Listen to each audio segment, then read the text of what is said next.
এদিকে ময়মনসিংহের গফরগাঁও উপজেলার ৫ নম্বর যশোরা ইউনিয়নে মঙ্গলবার ৯ ডিসেম্বর ২০২৫ রাত ৮টায় যশোরা যুব উন্নয়ন ক্লাবের শুভ উদ্বোধন অনুষ্ঠিত হয়েছে। স্থানীয় তরুণদের নৈতিক, সামাজিক, সাংস্কৃতিক, শিক্ষামূলক বিকাশে কাজ করার লক্ষ্য নিয়ে গঠিত ক্লাবের উদ্বোধন উপলক্ষে এলাকায় উৎসবমুখর পরিবেশ সৃষ্টি হয়। অনুষ্ঠানে প্রধান অতিথি হিসেবে উপস্থিত ছিলেন গফরগাঁও উপজেলার জামায়াতে ইসলামের আমির ও সংসদ সদস্য মনোনীত প্রার্থী মাওলানা ইসমাইল হোসেন সোহেল।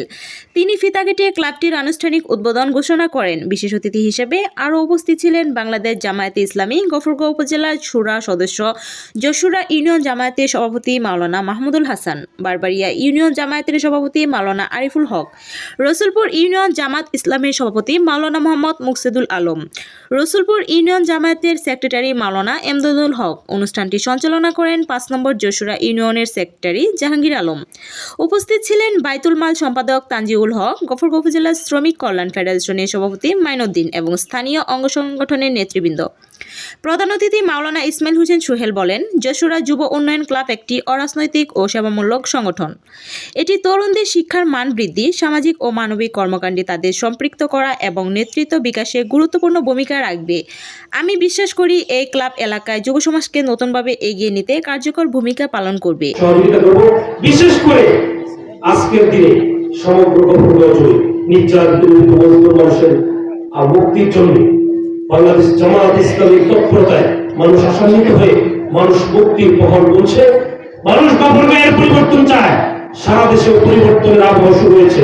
ইনশাআল্লাহ বাংলাদেশ জামায়াত ইসলামী আল্লাহ চাইলে সরকার গঠন করবে বিপুল সদস্য নিয়ে ইনশাআল্লাহ। সেই জন্য সেই আবহাওয়া বিরাজ করছে। সেই অবস্থায় গফরগাঁওয়ের মানুষ সবচেয়ে বেশি নিপীড়িত, নির্যাতিত, বঞ্চিত। এই অবস্থায় গফরগাঁওয়ের মানুষের আকাঙ্ক্ষা আর ব্যাপক। এই জন্য আমরা মনে করছি, আমরা সকলের কণ্ঠ থেকে বুঝছি, গফরগাঁওয়ে জামায়াত ইসলামী দাঁড়িপাল্লাকে বিপুল ভোটে নির্বাচিত করবে।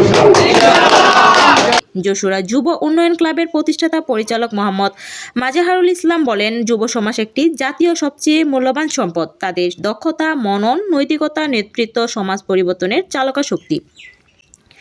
যশোরা যুব উন্নয়ন ক্লাব এই বিশ্বাস থেকে প্রতিষ্ঠা করা হয়েছে। যুবকদের উন্নয়ন, ঐক্য, সৃজনশীলতা ও সমাজসেবায় প্ল্যাটফর্ম তৈরি করার উদ্দেশ্য।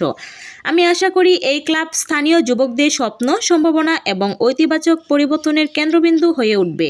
পরে অন্যান্য বক্তাদের বক্তারা উল্লেখ করেন, ক্লাবটি স্থানীয় যুব সমাজকে নৈতিক, সামাজিক ও সাংগঠনিকভাবে শক্তিশালী করতে কাজ করবে। শিক্ষার উন্নয়ন, খেলাধুলা, সাংস্কৃতিক কর্মকাণ্ড এবং সমাজসেবামূলক উদ্যোগে যুবকদের সম্পৃক্ত করাই হবে এই ক্লাবের প্রধান লক্ষ্য।